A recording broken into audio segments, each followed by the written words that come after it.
And welcome back. Unfortunately, we won't be bringing you the news this hour. However, we'll be moving straight into a very interesting topic inside of our Wellness Central segment.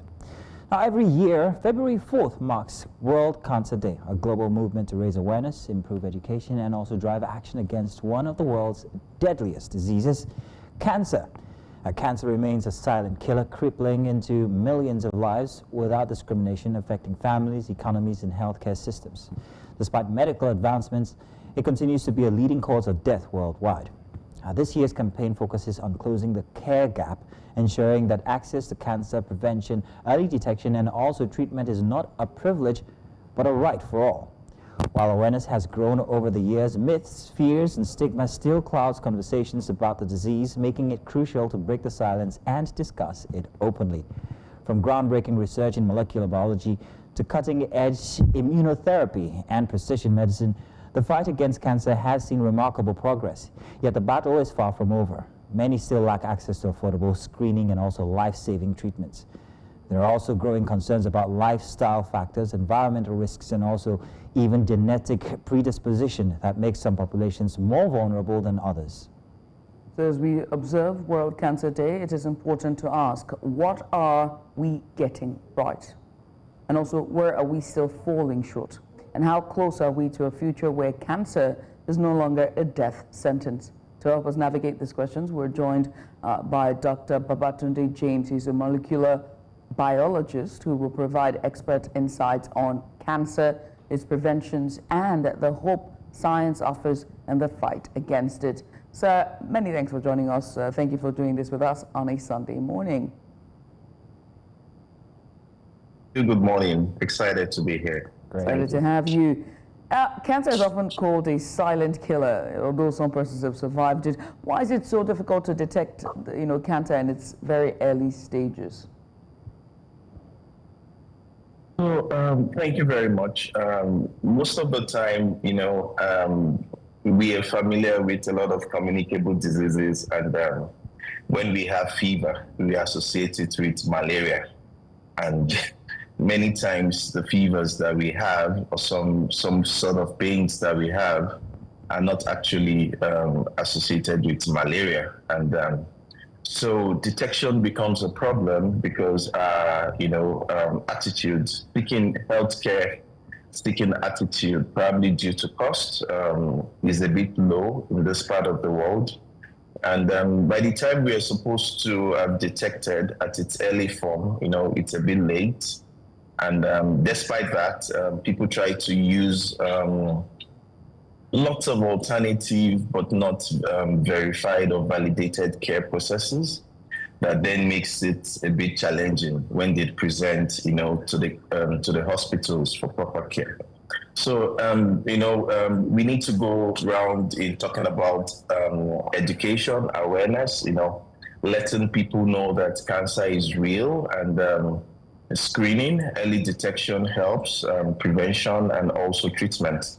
And that's why we have the World Cancer Day, and which came about in one of the meetings in Paris in year 2000, and ever since then, they've had several terms for different years for cancer, just to raise awareness and to encourage its prevention, detection, and also its treatment. Thank you.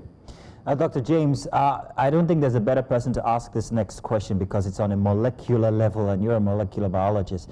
Now, while we're doing research for this conversation, I came across something that really worried me, and it's the fact that some people are biologically predispositioned to actually get cancer. So this is besides the habits that we have, or maybe things that we've been exposed to environmentally. Some people will just have it because they're predisposed, so by heritage or because of their lineage. So because of this, how much worry does that put on us as people when it comes to being aware that we might need to go for screening? What might make us aware of the fact that we are predisposed biologically? Yeah, so thank you for this question, because the truth is that everything about cancer has to do with genetic basis, from the DNA being altered. And that's what makes it very difficult, because our DNA is like your computer program, And once the binary codes, I've said this in different, fora, once the binary codes are altered, we begin to complain that the computer is malfunctioning, and exactly what happens in the case of cancer. So what happens in cancer is that we have uncontrolled, cells, usually cells grow over time. And when cells grow, there are precautionary measures, designed to manage the growth of cells, to halt those cells, when they reach, their maturation stages, thereby differentiated. So I like to use this analogy to explain this concept. Take for instance, we were all children, kids, growing up. Some people will say we had juvenile delinquencies because we had not differentiated into experts. So let's look at an area. Let me use an area X, and you have lots of young persons, grown, you can't, just keep growing, not differentiating into specialized skills. Cells will grow to differentiate into specialized skills and form different systems, and support different systems in the body. But in the case of cancer, these cells just grow, they don't get specialized. They can grow uncontrollably in an area. Take, for example, a bus stop or a junction where you have boys just keep growing, no work, unspecialized. What do you think would happen? They will create a lot of havoc. So that's the same for cancer cells. They grow uncontrollably, and because of that, or probably the mechanisms to control their growth, have been damaged. And that damage occurs at the DNA level. So if someone is whether somebody is genetically predisposed or probably inherited it, cancer has a genetic, origin from the DNA. So, and how do we arrive at this? For those who probably did not inherit it, the aspect of prevention is very key. And in the aspect of prevention, it is multi-sectoral. And what I mean by that is, it's not just the responsibility of the doctors alone, to probably create awareness for prevention. Most of the time we use, lots of chemicals. How do we dispose our chemicals? So some people will say, I don't manufacture chemicals, but we use makeups, we use creams, with all sorts of formulations. We use chemicals for cleaning, all sorts of formulations. We use chemicals to do a lot of things. And these things, we wash them away into our environment. They get into our drinking water system. We drink them back. And some of these things goes to, affect or damage the DNA at some point, even though the DNA tries to repair itself. But if that level of destruction is more than what it can repair, of course, at some point it may give up, and we have some form of damage or some altered DNA status, which then leads to cancer. Another point is we get exposed to all sorts of radiations at times. Some people use some plastic consumables. We dispose them, indiscriminately. They get into wastewater systems. They fill our oceans, eaten by fishes. We get all sorts of, polyhydrocarbons that causes, adducts that still goes back to affect the DNA. And hence, the cells becomes, they can't control their growth anymore, or some of the kind of air pollutants we expose ourselves to, or the things we smoke, when they say, oh, try and minimize smoking, or avoid smoking if you can, in fact.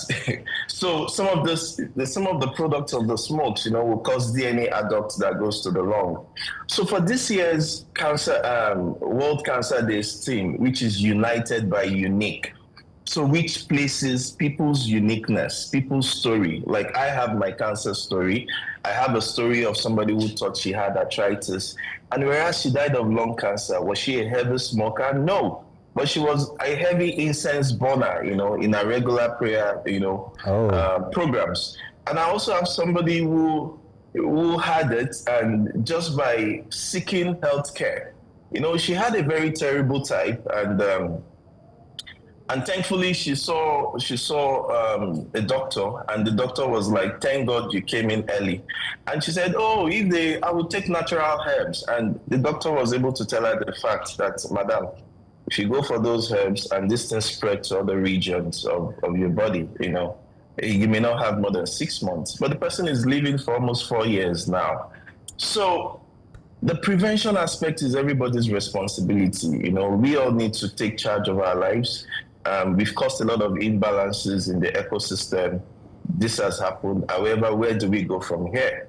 So what we now advocate is, awareness campaigns, because cancer is growing, in everywhere in the world. The numbers, I don't want to use scientific terminologies, but the numbers are really growing at an alarming stage.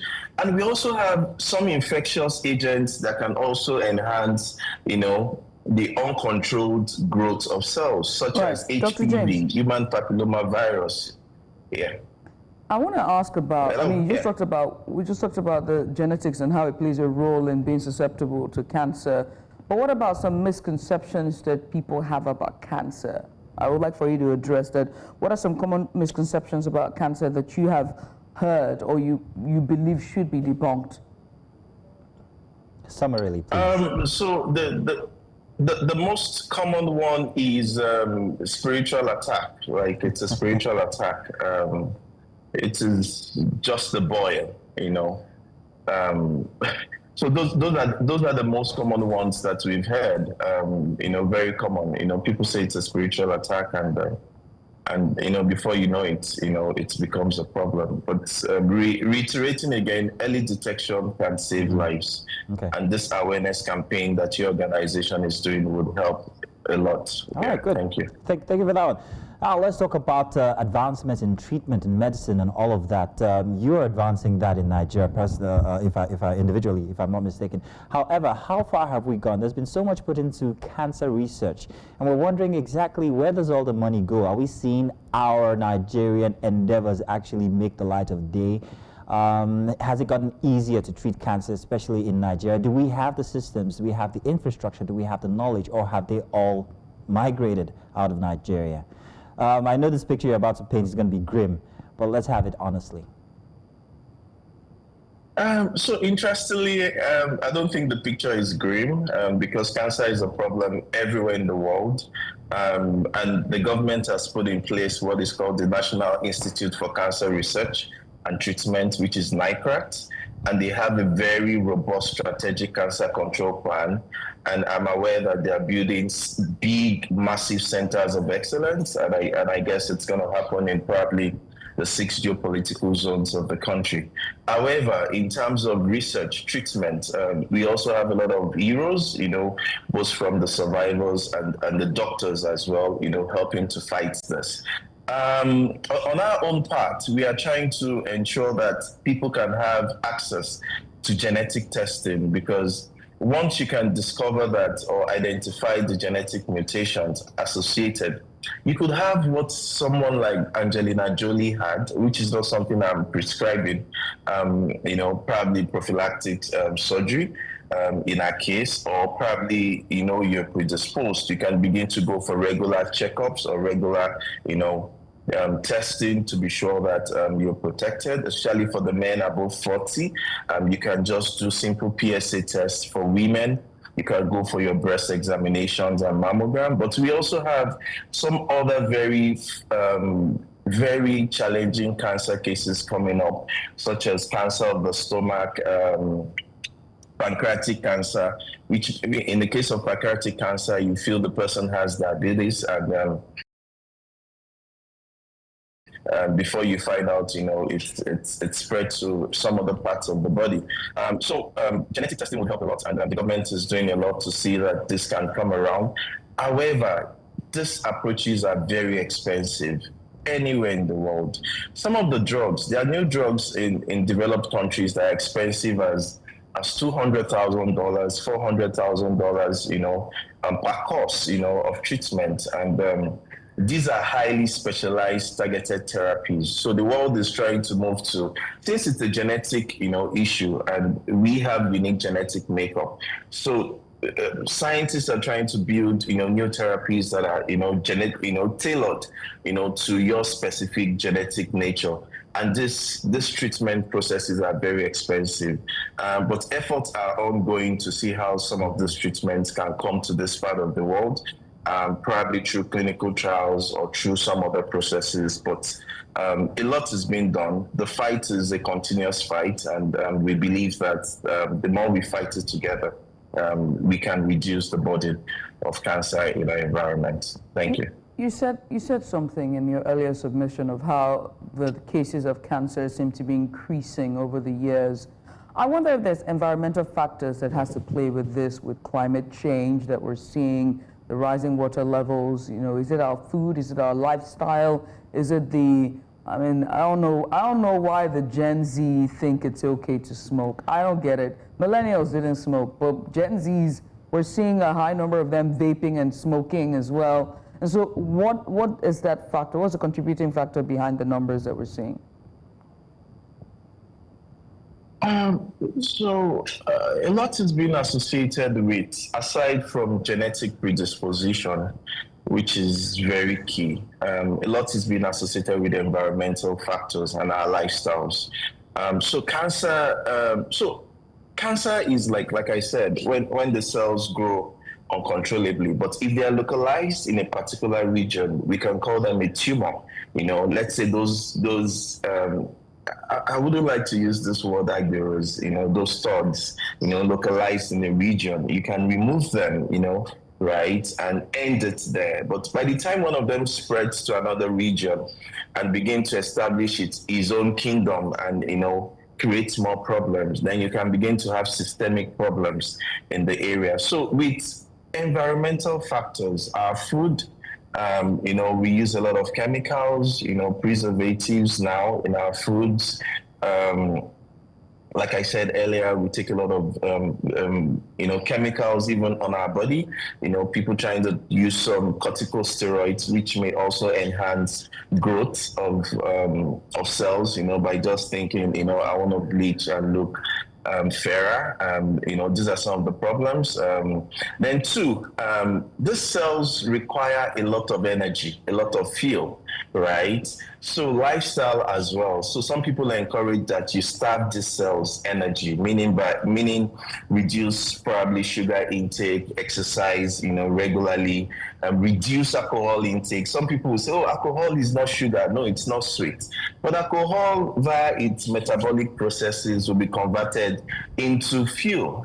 And this fuel will then go into those cells and allow them to grow, rapidly. These are cells. I know most of the time when you see the stalks, they are big, they are huge. They are bigger than normal cells, and which makes them requiring all types of fuel they can get to support themselves. So one way to use our lifestyle to minimize, some of these challenges is by, starving those cells fuel. Some people have recommended some form of intermittent fasting, regulating your sugar, the milk, all sorts of growth enhancing drugs or food that we take. And so these are some of the factors that we have. But to be honest, it's difficult. I've had 2 cups of tea this morning with sugar and milk, and I'm like, oh my God. So what I would say again is that early detection helps, regular screening helps, so that once you have them localized, you can remove them and Dr. James, you can keep enjoying your life. Thank you. Dr. James, you said something earlier that stuck with me. You talked about early detection. You talked about the fact that we must screen. But these screenings are not cheap, are they? Could you give us an idea of what it takes to walk into a center and get screened financially? To be honest, I think the screenings are cheaper than the cost of treatment. And if we weigh the cost of our lives, with the cost of screening, you would agree with me that screening is very cheap, compared to the cost of treatment. And because once one has an advanced stage of cancer, lifestyle, you can't walk again. You can't enjoy your regular lifestyles that you're enjoying. So obviously screening is cheaper. However, some of those screening, like your PSA test, it's not too expensive. It's very cheap. They have some strips, that are as low as 10,000 naira. And maximally, maybe you're paying 30,000 naira for PSA. For mammogram, there are some places There are some even organizations that, conduct free screening, around. There are several organizations doing a great job that I wouldn't like to mention their names here, doing free awareness and cancer screening programs.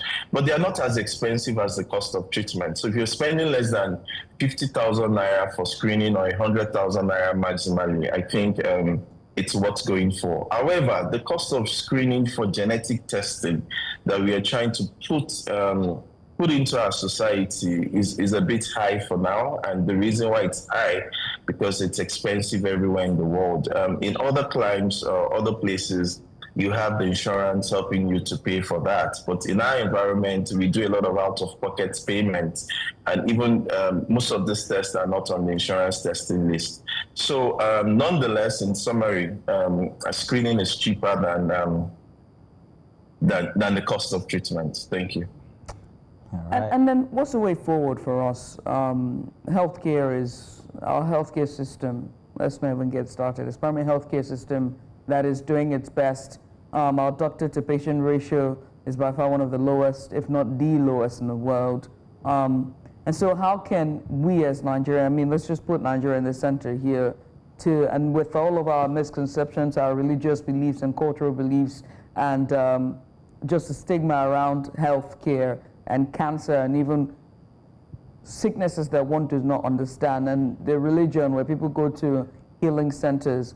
The question is, how best can we how can we push the envelope, for healthcare in this part of the world? Is it public-private partnerships?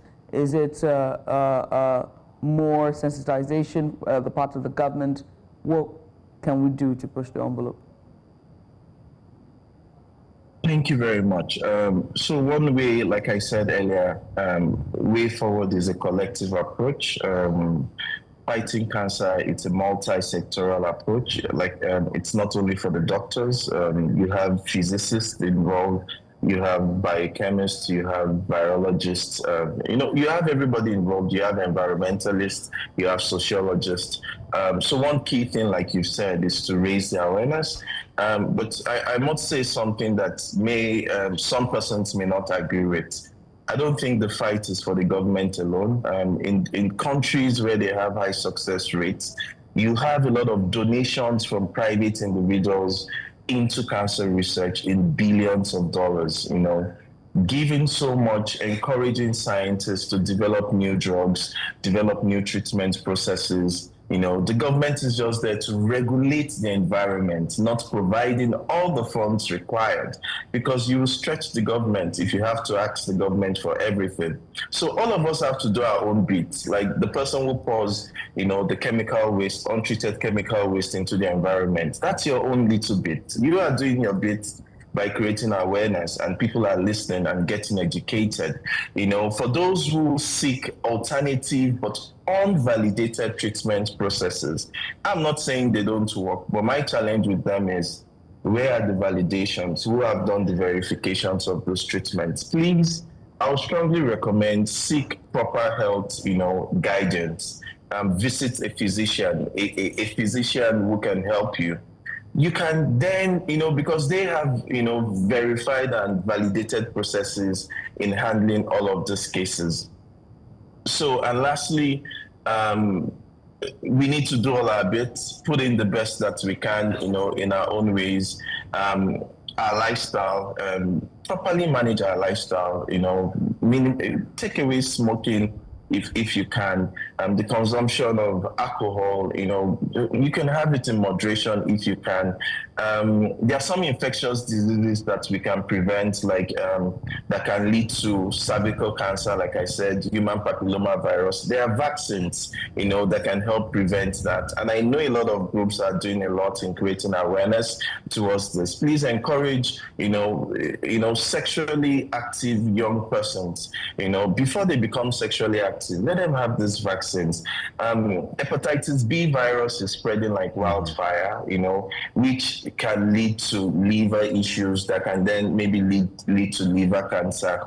Of course, you can get vaccinated for some of those things. Okay. So these are some of the things we can do. So it is a collective approach, not one approach, or a singular approach from one person. Thank you.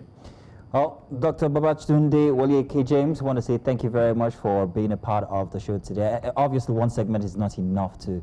I can tell there's so much more that needs to be discussed, but thank you for loaning us the past 20 minutes to give us more education on the issue of cancer in our society. Thank you very much. Thank you.